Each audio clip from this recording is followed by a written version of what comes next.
Hello, everyone. Thank you all for joining us today for our Fourth Party Risk, What to Know and How to Manage It webinar. My name is Jessie Redmond, and I will be your host. On your screen, you should see multiple widgets that you can use, including Ask Question, Media Player, Slides, Related Content, Speaker Bio, Request Demo, and Help.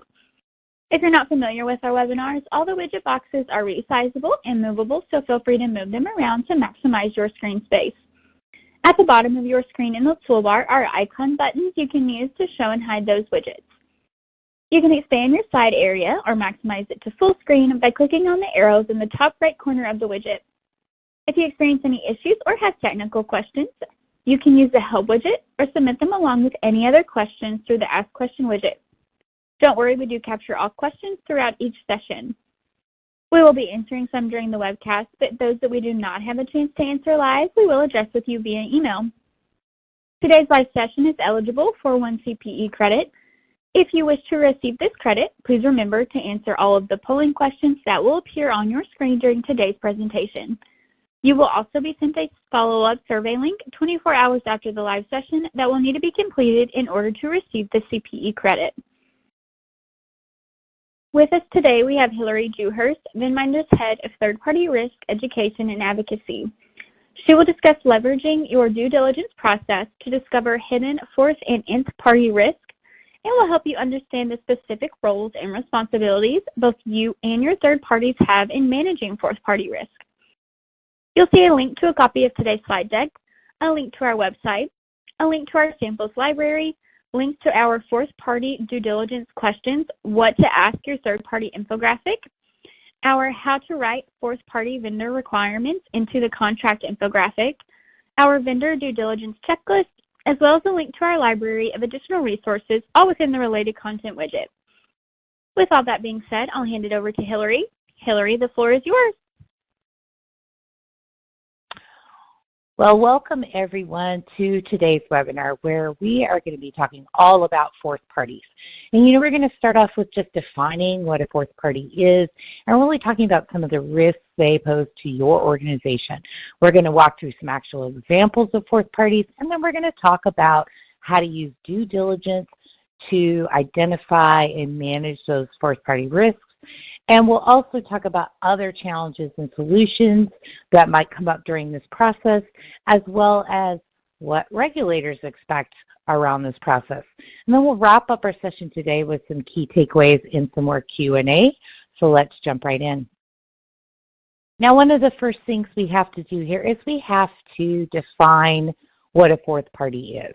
And basically, that is a vendor with which your third-party vendor or your direct vendor, they have a direct relationship, but you do not. So just like we outsource work to our third parties, your third parties also utilize vendors to assist them with delivering their products and services. And those parties are your fourth-party vendors. Now, when it comes to fourth-party vendors, we have to understand that they do play a role and are important to our organization, even though we don't have a direct relationship with them. After all, there's this whole outsourcing ecosystem out there. Your organization outsources to vendors, and they outsource to vendors, and their vendors outsource to vendors, and so on and so on. And just like our organizations, your vendors are going to have vendor relationships that are critical to their ability to provide products and services to their direct customers, including you. And this is really how our modern business environment works. However, when there's a negative impact somewhere along the chain, it can travel upstream or downstream and affect all the companies that are in some way connected. So now, when we talk about fourth parties, there's also something like fifth parties, sixth parties, seventh parties, etc. And in general, to make it simple, we always refer to those extended parties as nth parties. So it can be anything beyond a fourth party is technically an nth party.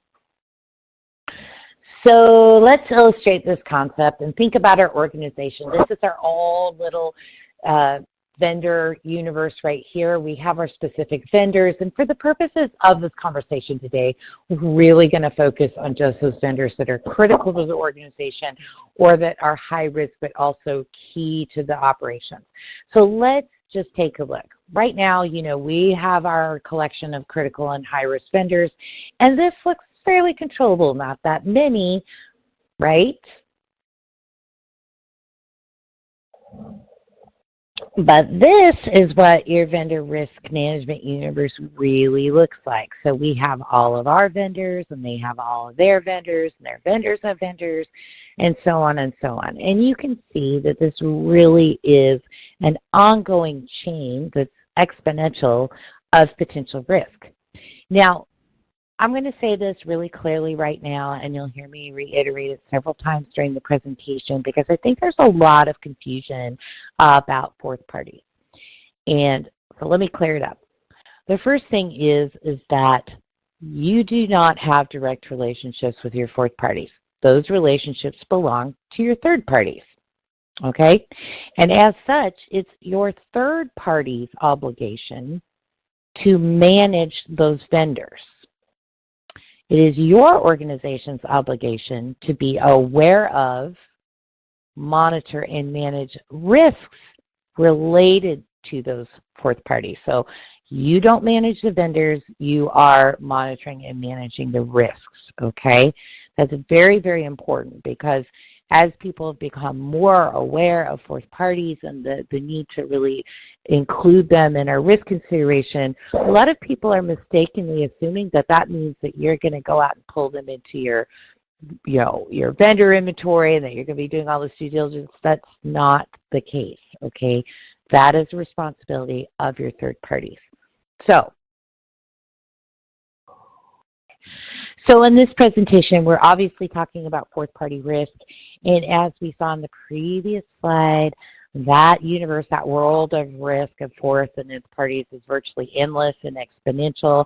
And the truth is, there's absolutely no practical or possible way that we can manage and monitor all those risks. The really good news here is you don't have to. There's only certain fourth parties that are really relevant here. So let's figure out who those are. What fourth parties do we need to pay attention to? Well, for starters, we don't care about your vendor's lawn service company or the bakery that brings the donuts or their office supply firm, because those vendors they're just not going to affect us in any way. But we do need to care and we do need to pay attention when we're thinking about fourth parties of our critical vendors. Now, not every fourth party of a critical vendor, again, is going to be important. But when that fourth party is instrumental in providing products and services to the third party so that they can provide those products and services to us, we definitely need to keep our eye on that. We also need to think about fourth parties that could cause a material impact to the third party, which would then have a domino effect back into our organization. And we need to really focus on any fourth party that has access to or transmits, processes, or stores our data or our customers' data. So that really limits the scope quite a bit. So this makes it a little bit more manageable. So let's unpack this a little bit further.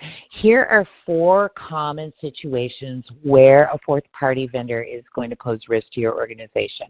They're usually related to data, business continuity, reputation, and compliance. So the first one is data. So if any of your data or your customer's data is being accessed, processed, transmitted, or stored by a fourth party vendor, that's someone who could cause you risk. If the fourth party vendor goes down, will it affect your direct vendor's ability to provide those services to you or your customers? If so, yep, we need to pay attention. The next one is very important, and we obviously don't think about it in the same way, but we have to think about it holistically. So if your third party has a direct impact on your organization, so for example, they handle data, if they mishandle that data, that's really going to affect your good name and brand. So we also need to think about if a fourth party has that data, it could provide the same negative impact to your organization if there's a cyber attack or a breach. And finally, compliance. Compliance is a food chain, and everyone in that food chain is expected to handle data, observe laws and regulations with the same amount of rigor. So if there's someone down the line that may not follow the laws and regulations, it's ultimately going to come back to you and your organization. And your organization could be the one facing fines and enforcement actions, etc. All right, we know examples are super helpful, so let's look at a few. So on the left here, we have some vendors.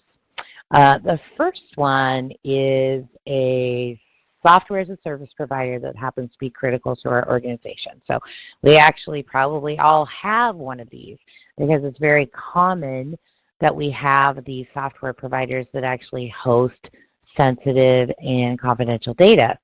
But the truth is that data may actually live on servers that are owned by a fourth party. And because of that, this hosted data center really has the potential to interrupt the vendor software and then impact your organization in the process. So that fourth party would be of particular interest to you and your organization. Now, let's think about a completely different example. Let's think about marketing. Let's assume that you outsource all your marketing to a full service marketing company and that you are acquiring most of your leads these days through email marketing campaigns. Well, that full service marketing company may outsource to an email campaign provider who, by the way, must abide by the CAN-SPAM Act as well as some other regulatory requirements. But what if that email management provider doesn't exactly follow the rules when it comes to disclosures? Or maybe they made some false or crazy claims about your product and service in the email. That is definitely going to come back to bite your organization, even though it's your marketing company that selected and contracted the email campaign firm. Now, these are just two of the many examples out there, and I'm sure you can think of quite a few yourself. And while you're doing that, I think it's time for our very first poll.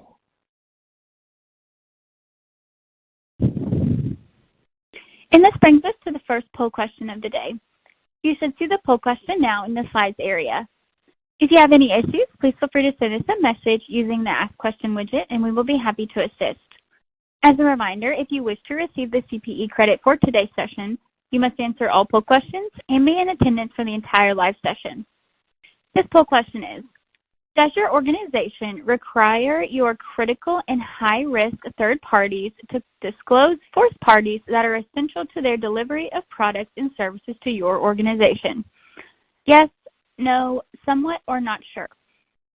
And Hillary, it looks like we have some time to answer one of the questions that has come in from the audience. Sure. Great.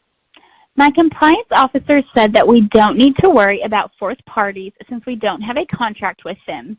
We can't be held responsible for their actions. Is that true? They are correct. Your compliance officer is correct in one regard. You do not have a direct relationship with them. So on one hand, it's going to be very difficult for you to incent them to do anything or require anything from them because you don't have a contract.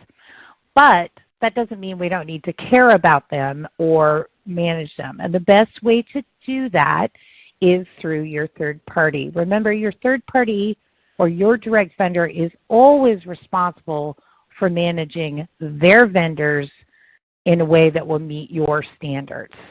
So yes, we need to care about them, but we need to put the pressure on our direct vendors to manage them appropriately.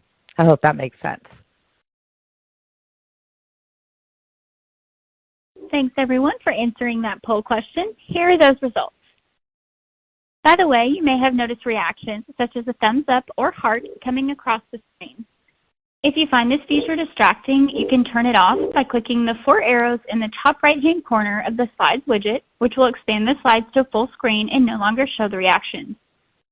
I'd also like to remind you that in the Related Content widget, you'll find our fourth-party due diligence questions, what to ask your third-party infographic.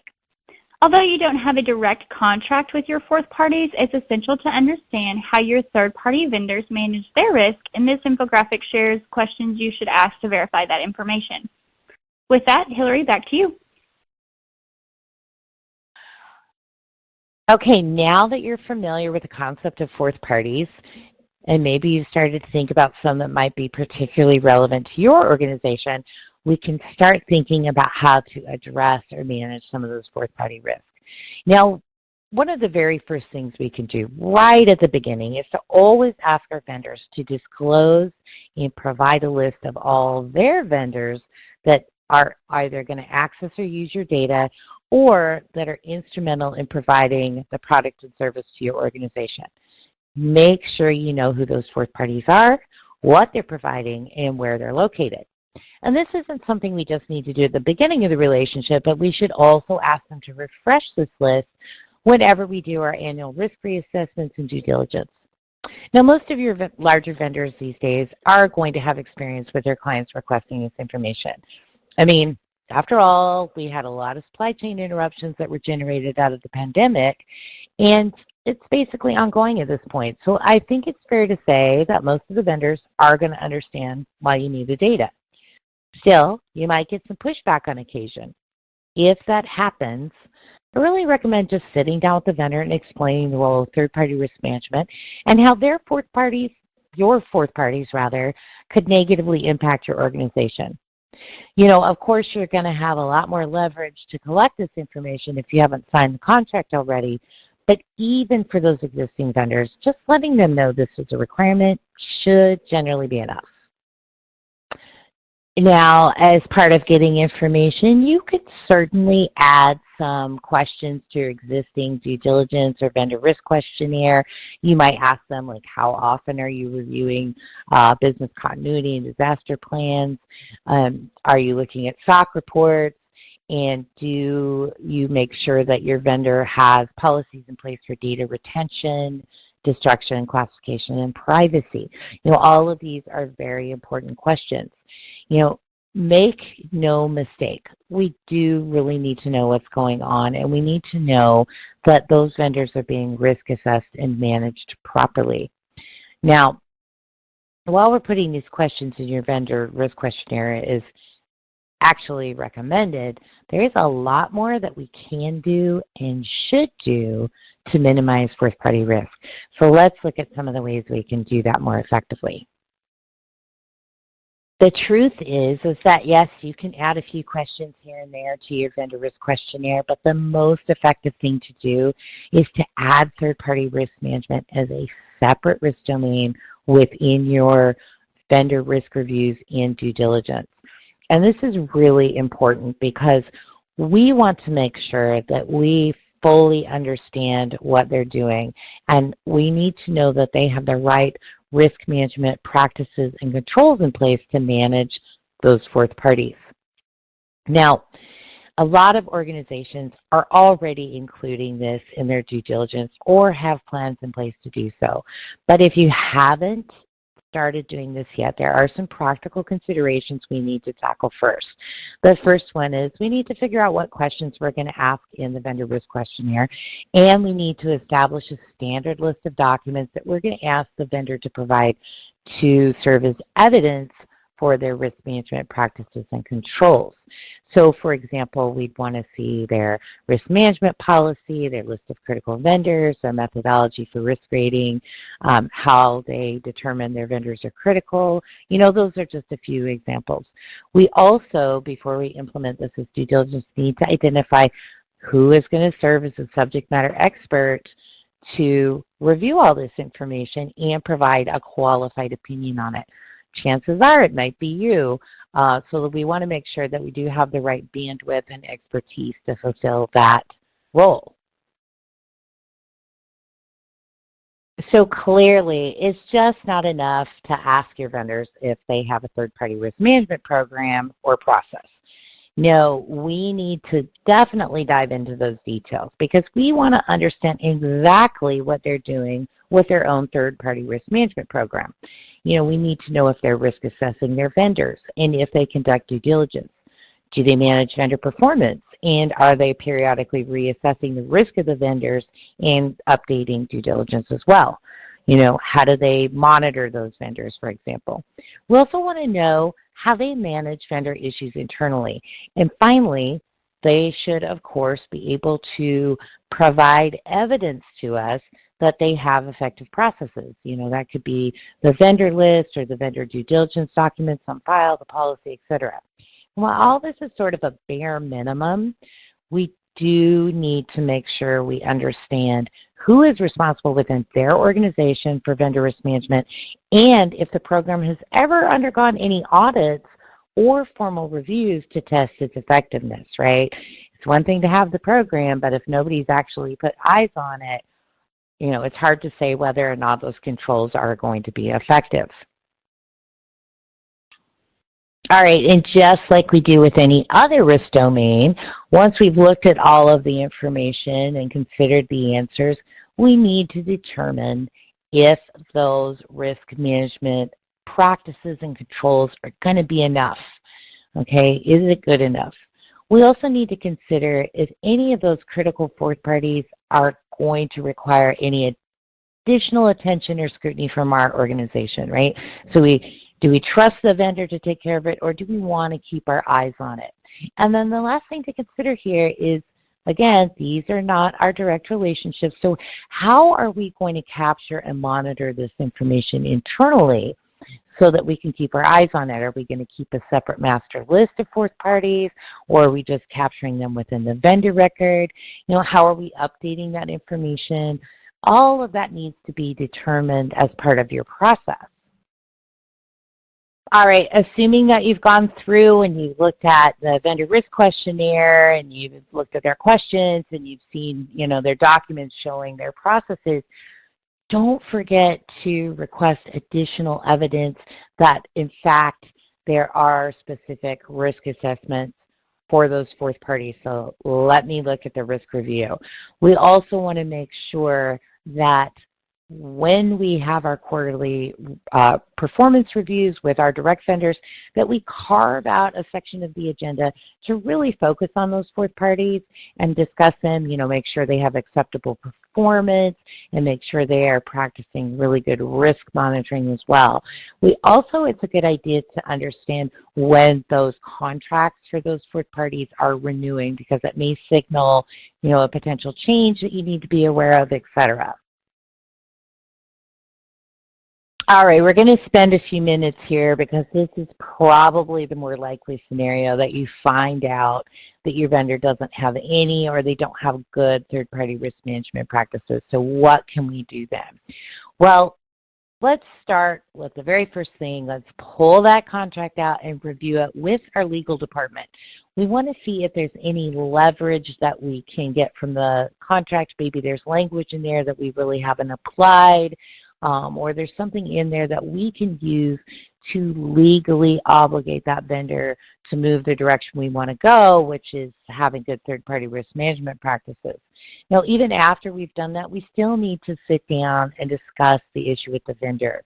Now, as I mentioned before, most organizations really do understand that they have an obligation to manage their vendors. But smaller or newer organizations, they just may not be there yet.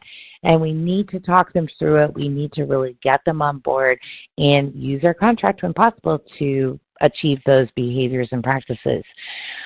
Another thing we can do if they just don't have the right controls in place is require them to carry more insurance, right? You're exposing us to more risk, and so we need you to have more insurance.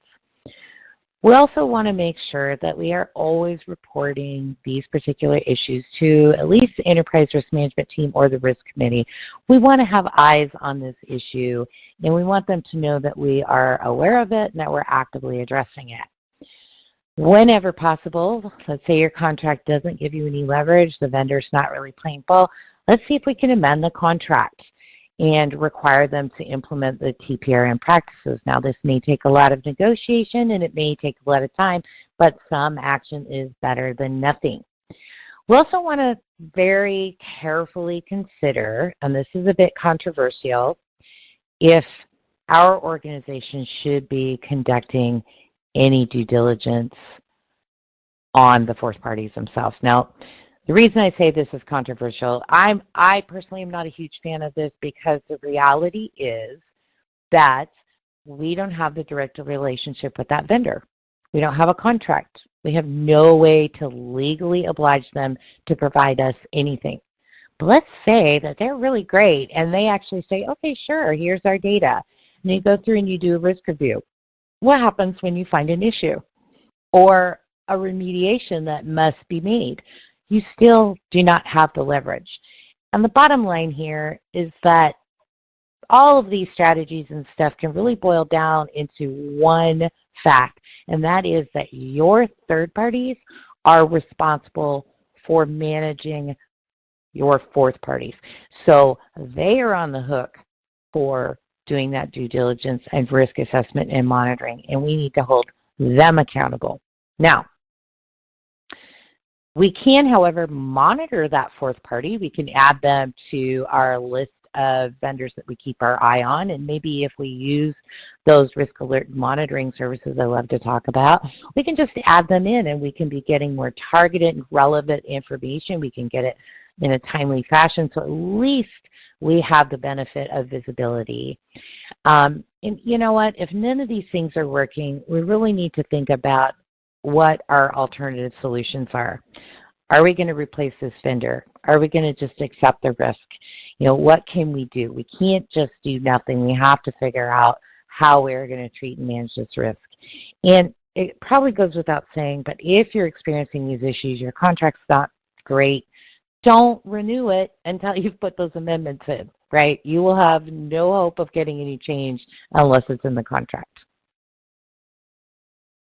Now, we're always talking about the contract when we're talking about third-party risk because we want to get this information in writing, and we want to make sure that all the roles and responsibilities of all parties are very clear. So one of the first things we can do and get in writing is a good non-disclosure agreement and make sure that those NDAs actually cover fourth parties. Now, there is something called a multi-party NDA, which is allow your vendor to share information about their direct vendors that are relevant to your organization, and all of that data is covered under the confidentiality agreement through that multi-party NDA. Now, a lot of this times we may not even think about NDAs. Maybe that's just a boilerplate agreement that we issue directly, you know, when we first encounter the vendor. But when we want to think about how we can incent those fourth parties to share with us, it's really important that they know that as an organization, we are also going to protect their confidential data as part of that process. When it comes to your contract, we also need to put something in there about third-party risk management that clearly states the expectations for how they handle their vendors, and that it's clear that we expect them to hold their vendors to the same accountables that we hold them to, right? This is very important.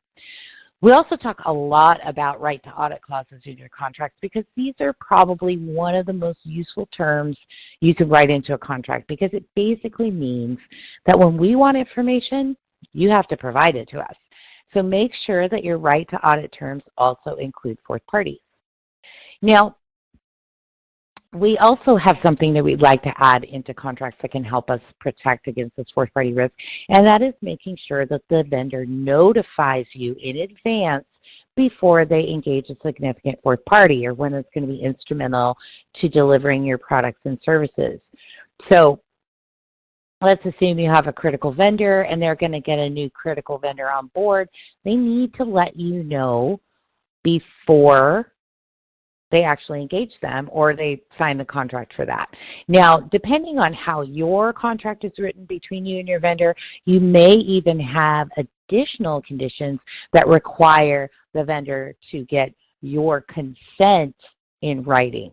And of course, we don't want to drag that out, but this is also something we can look for in a contract to help us protect against some of those fourth party risks.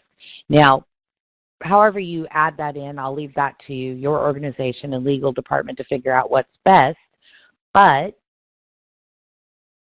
let's just take a look at some actual sample language that we might want to include in our contracts. We have 3 different sections here that cover some of the areas we've talked about. So let's go to the first bullet point here. And this is about neither party shall have the right to assign or subcontract any of its obligations without written prior consent of the other party. And again, that means our vendors can't engage someone to work on our business unless we approve it. Now, we can't drag out those approvals, and we have to be reasonable, but this is something you can add to your contract. The next section here is about how data is handled and managed and about confidential data destruction and providing evidence that that data has been destroyed within so many days. The last section here is a bit of sample contract language. It's really about indemnification, right? It's calling out that the vendor is liable for all its subcontractors. You know, just like we're responsible for our vendors, your vendor is responsible for those 4th parties. And this is a really important addition to your contracts. If you don't already have it as part of your boilerplate or contract template, I really suggest adding this. It's just that clear language that says, nope, the vendors are responsible for their vendors and all of their actions. And while we know that our individual organizations can still be held accountable, this can actually ease a little bit of the legal burden when it comes to paying out insurance or if there's any, legal actions that take place because of an error or a failure. Now, contract language can be really dry, maybe putting you to sleep. So let's take another short break for a poll question. Our second poll question of the day is, does your current due diligence process require your vendors to disclose 4th parties relevant to your product or service? Yes, somewhat, no, or not sure. Hillary, I have another question here that I think we can go ahead and answer. Okay, let's do it. Great. Do all of the same basic principles of third-party risk management apply to 4th parties? They do. You will hear throughout this presentation today, the main principle we want to drive home here is that your 3rd parties are responsible for managing their direct vendors or your 4th parties in a way that meets your organization's requirements. Hopefully that includes things like following the 3rd-party risk management life cycle, that they're doing an inherent risk assessment, due diligence, that they can provide evidence of risk monitoring and performance management. So yes, essentially all of those principles apply. They should be handled, those tasks and those activities should be handled by your 3rd parties or your direct vendors, and you should be able to request and see evidence that those practices and activities are taking place. Thanks so much, Hillary. As a reminder, if you have any issues submitting your poll questions, you can submit those in the Ask Question widget, and we will be happy to assist. We will be closing this poll in just about 15 seconds, so please get those responses in as quickly as possible. Thank you.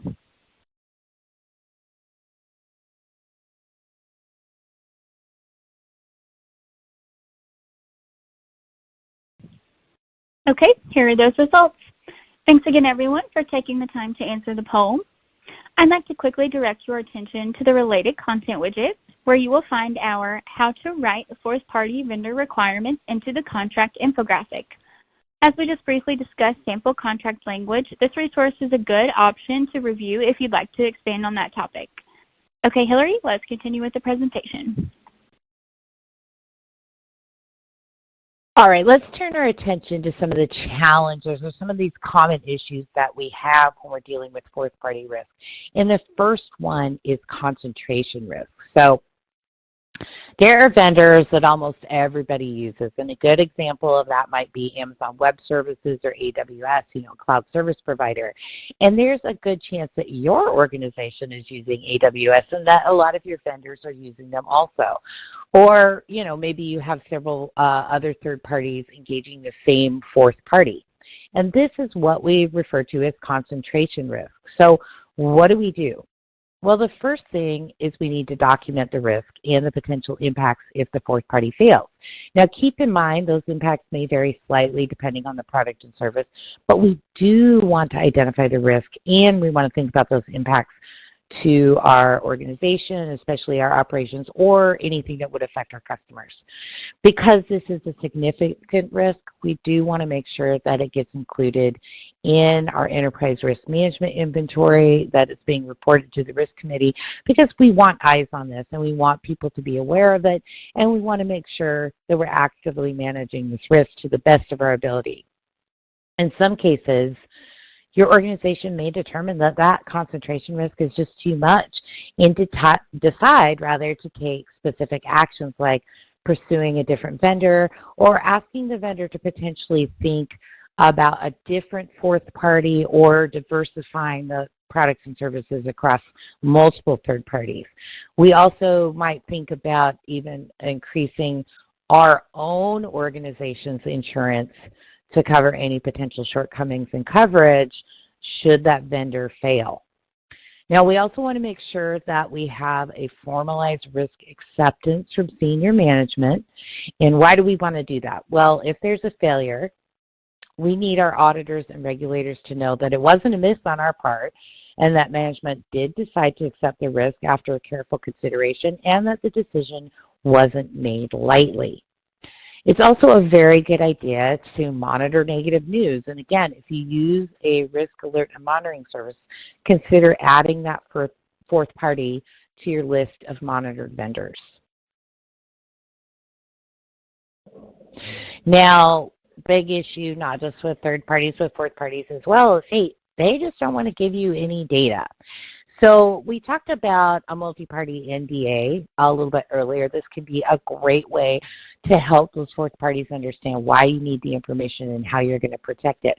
But keep in mind that multi-party NDAs should be reviewed by your legal department, because the way that some of these documents are constructed, it covers all the parties in the agreement, but it only obligates maybe one or two of the parties in the agreement to follow the rules. So if your vendor, for example, is saying, yes, I can share this data with you if you sign this NDA, make sure your legal department reviews it first, okay?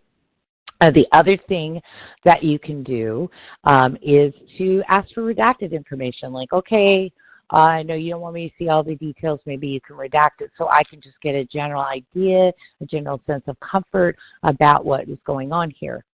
And if that doesn't work, you can ask the third party to provide a written attestation of the fourth party's risk management practices and controls, right? We have looked at them. We attest that they are sufficient. Now, while this isn't always the best thing to do, because you are missing sort of that evidence element, it's better than nothing. So keep that in mind. Okay, here's another situation we don't always think about, but we almost certainly encounter. And this is when we get a little juicy tidbit or we hear some secondhand information about a fourth party, or maybe we see a mention of it in the news. You know, it's really not uncommon to hear about problems with vendors through industry gossip. I know I used to get a lot of information that way. But when something comes up, you do need to reach out to your third party, and you need to share where you got the information and ask them for their understanding of the situation. You know, they may have a little bit more insight, they're closer to the truth, so just ask them.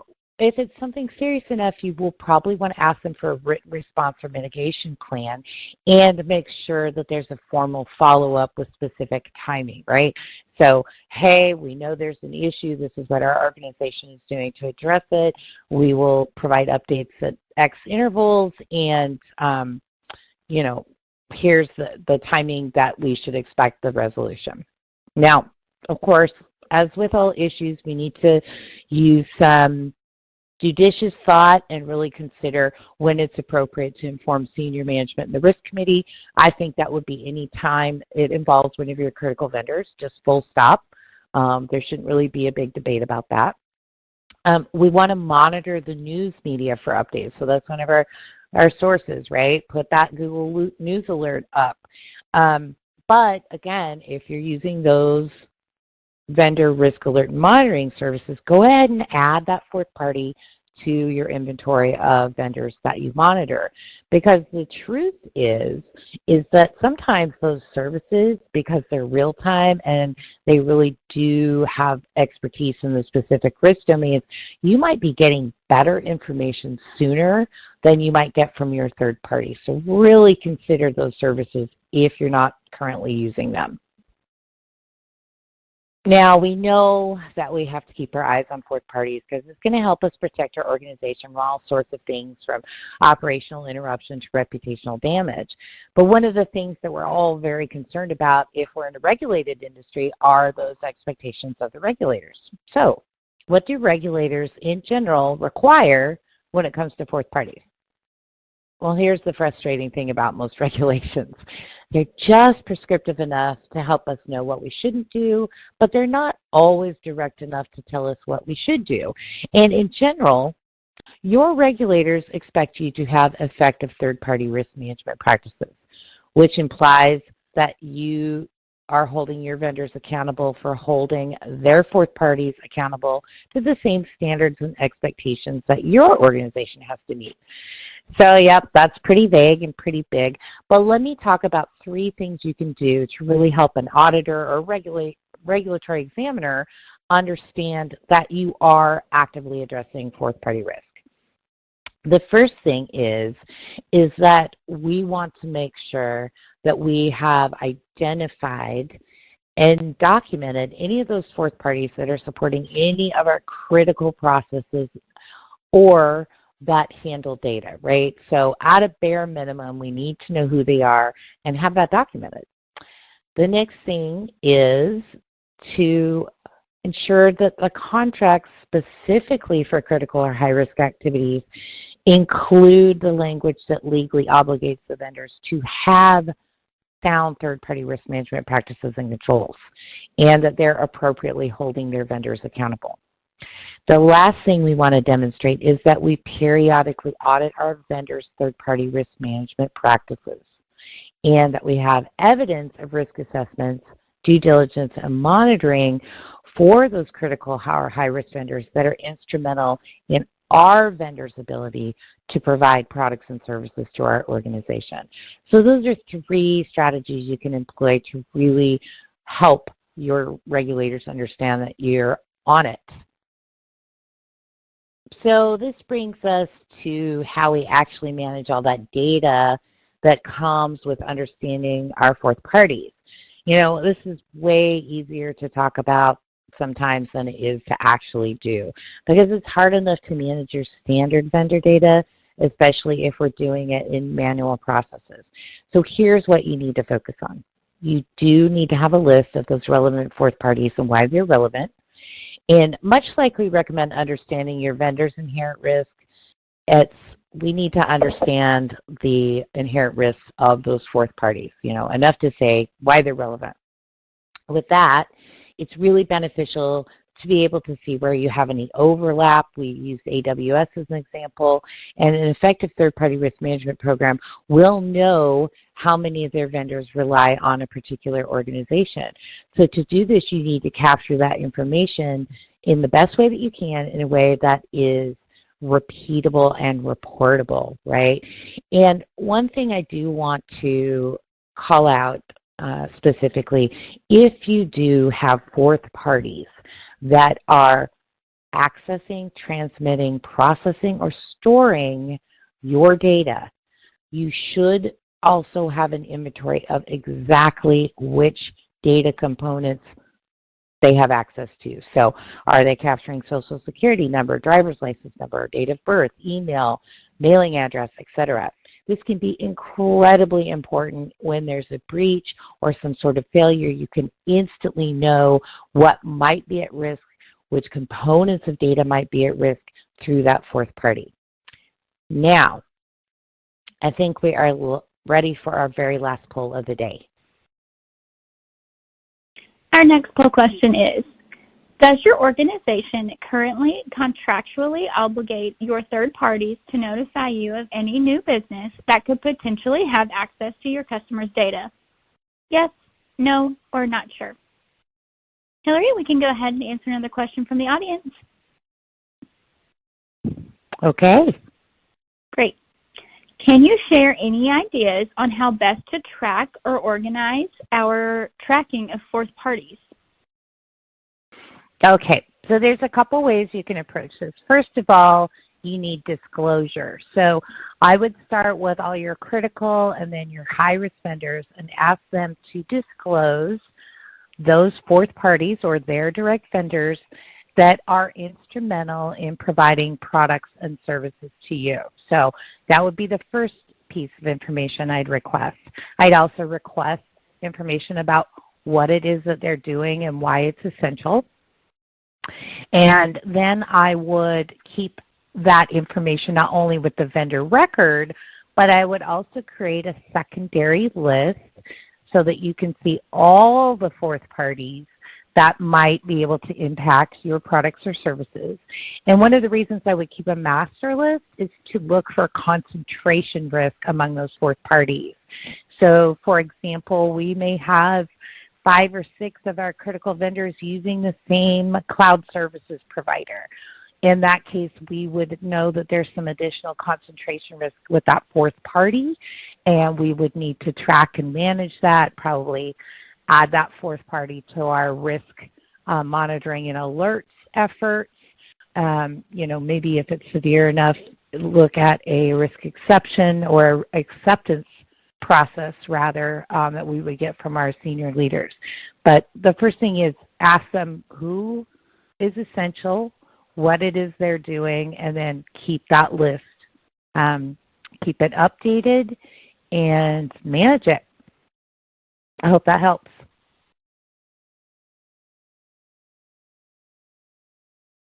And here are those results. Thank you, everyone, for answering this question. It's always interesting to see what everyone says. I'd like to mention that you'll find our vendor due diligence checklist available for download in the related content widget. Be sure to grab this handy checklist for what you should be collecting on your vendors. Hillary, I'll pass it back to you.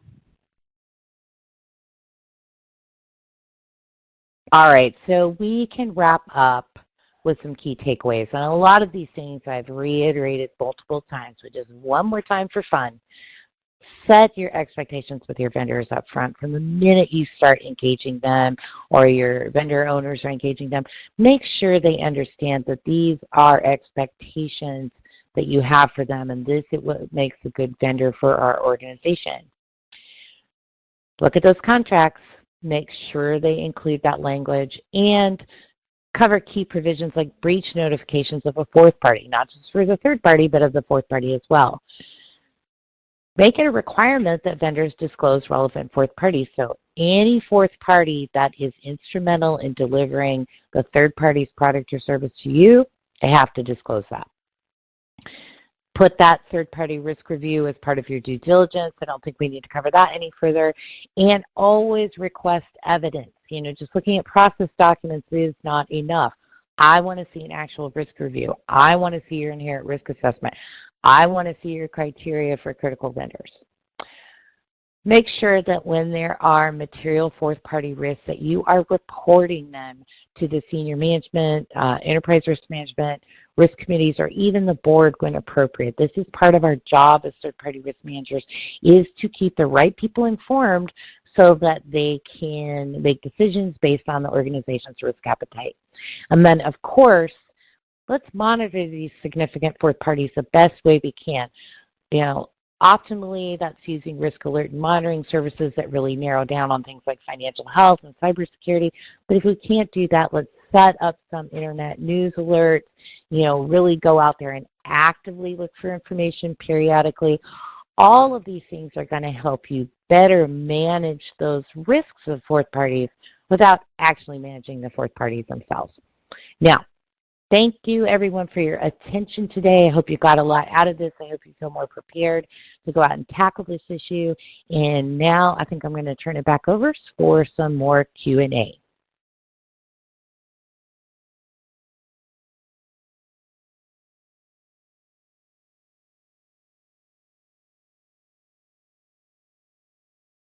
Great. Thanks so much, Hillary. Before we dive into more questions and answers, I would like to thank everyone for attending. I would also like to thank Hillary for her time and sharing some really important information. On your screen now, you will see our upcoming webinars. On April 18th through the 20th, our third-party risk management bootcamp. And on May 2nd, the third-party risk management lifecycle, managing vendor risk from start to finish webinar. We hope you'll be able to join us for these sessions. A link to register for those is in your copy of today's presentation slides. Let's now go ahead and answer some more questions that have come in during this session.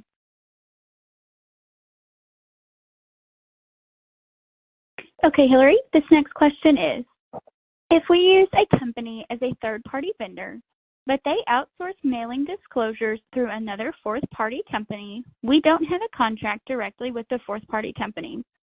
So how do we hold the third-party vendor company accountable for any issues with this fourth-party company? Yeah, so it's basically, regardless of the scenario, you always have to remember that your contract, your direct contract with your third party needs to cover the expectations around how they manage their fourth parties. We need to include all those great things like right to audit, everything that we have set up for our direct vendors should also apply to their fourth parties. And so your contract is going to be your first and best tool. But let's say you already have a contract, you really need to start setting that expectations and making sure that it's clear that that's the expectation. And if they want to push back because it's not in the contract, you got to get that contract updated or amended as soon as possible. I hope that helps. Great. Our next question. Are there additional due diligence or modified activities for suppliers with headquarters and work performed outside of the U.S.? So I'm going to assume from this question, we're talking about fourth parties that might be outside of the U.S. And again, this goes back to what are your third parties' vendor risk management practices? What do they look like? What are they doing? Now, for our direct third parties, we would expect that we would have some sort of geopolitical risk review. A lot would depend on the country, where they're at, what products and services they're providing. There could be some special considerations based on like labor laws or tax laws, et cetera, that would really need to be evaluated by a subject matter expert as part of due diligence. But just like we would do that for our third parties, we need to make sure that our third parties do have those special considerations in place for those offshore providers. Great. Next question.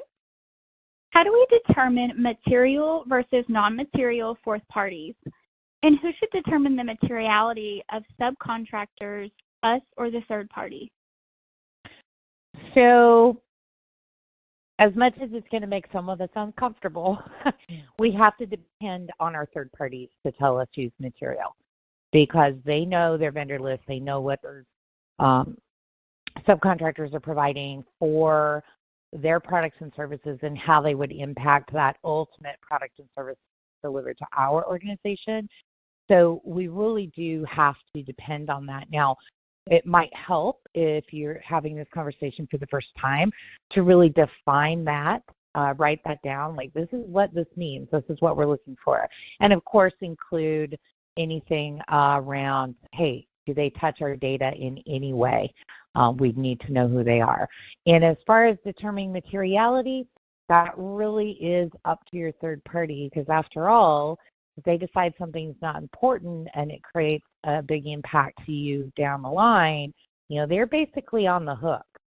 So I like to always say in these situations, trust but verify. We have to trust that they're going to do what we ask them to do, and we need to see evidence that they have those practices, and we need to make our expectations really clear. I hope that helps. Perfect. Next question. Do you find that it is mostly just a SOC report that is collected for fourth-party due diligence? I don't. Things are so varied depending on the organization who's doing the review, who the third party is, who the fourth party is. I would think that, especially when we're talking about critical or high-risk vendors, especially if there's that data component, that a review of a SOC report, specifically a SOC 2 Type 2, would be in that process, because that's really something that can give you a lot of really good details around those risk practices and controls that's actually been validated by a third party. So just, yeah, stocks are very important, but again, it can vary depending on the organization. Perfect. Next question. Does an auditor question in a SOC report showing testing of vendor management programs show evidence of review?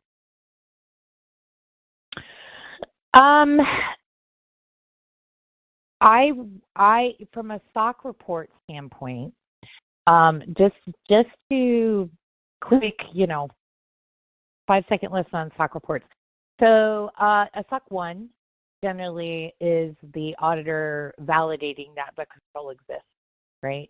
So yes, they have a program in place, but a SOC 2 actually goes about testing those controls, right? So when we are thinking about what the auditor's doing, it really depends on if it's that SOC 1 or SOC 2 or Type 2 rather version, because there is a difference between, yes, we have enough evidence to see that the control exists versus we are testing that control over a period of time to see its effectiveness. I hope that answers the question. Great. Next question. If a high-risk, non-critical vendor provides a review summary of their review of their critical fourth-party SOC report, should we use that instead of reviewing the fourth-party SOC? Yeah, you could. You absolutely could. I mean, again, that fourth party, unless you have all the NDAs and stuff, may not want to share that information with you because, SOCs do contain a lot of sensitive data. So, yes, that would be sufficient, provided your organization can look at that review and see that it captures enough of the data, that it's material to the controls you're looking for. You just don't want a note that says, hey, it's fine, thanks. You do have to use some discretion as to whether you'll accept that, but yeah, that would be fine. Great. Next question. In your experience, what has been the most effective method for obtaining the list of fourth and nth parties from vendors, and what's the best method for keeping this list up to date? Yeah, so generally, as part of your initial due diligence or in your due diligence questionnaire, there should be a description of what you're looking for, why you want them to disclose these fourth parties, and a list for them to disclose.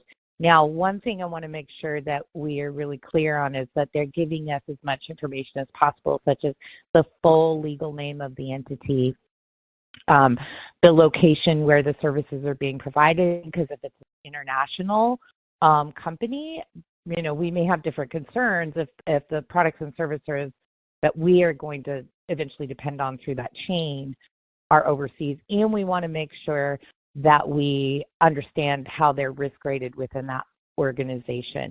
That master list is something that, once you get that information on your due diligence checklist, I would put that in the master list somewhere, but then you'll also should have that information attached to your vendor record. So again, that master list is really to help you understand concentration risk and look at all the fourth parties as a whole, because you may not get into each vendor record each time. If you have that master list and something comes up, you can quickly check it. I would make sure that you are reconfirming or updating that information every year as part of your annual risk review. I hope that answers the question. Great. Thanks, Hillary. Unfortunately, that is all the time we have left for questions today. Thank you, Hillary, for taking the time to address some of those that came in. Any questions we did not have time to answer, we will address offline. We would like to thank you all for attending and hope you found today's session valuable. A big thank you to Hillary as well for her time and great content. You can ask even more questions inside of our third-party think tank, an online community that is dedicated to third-party risk professionals and free to join. Just because today's session has ended doesn't mean the conversations and questions must. Post your questions at thirdpartythinktank.com and see what your peers have to say. In the community, you'll find thousands of free educational resources related to third-party risk management topics, including fourth-party risk management. If you'd like to become a member of Third Party Think Tank, you can register on the site or shoot us an email and we'll get you registered and send you a link to set your password. We did record today's session, and that recording link will be provided to you in a follow-up email that you will receive tomorrow afternoon. Also in that follow-up email will be the survey link for you to request the CPE credit. On behalf of VidMinder, it has been a pleasure. Thank you and have a great rest of your day.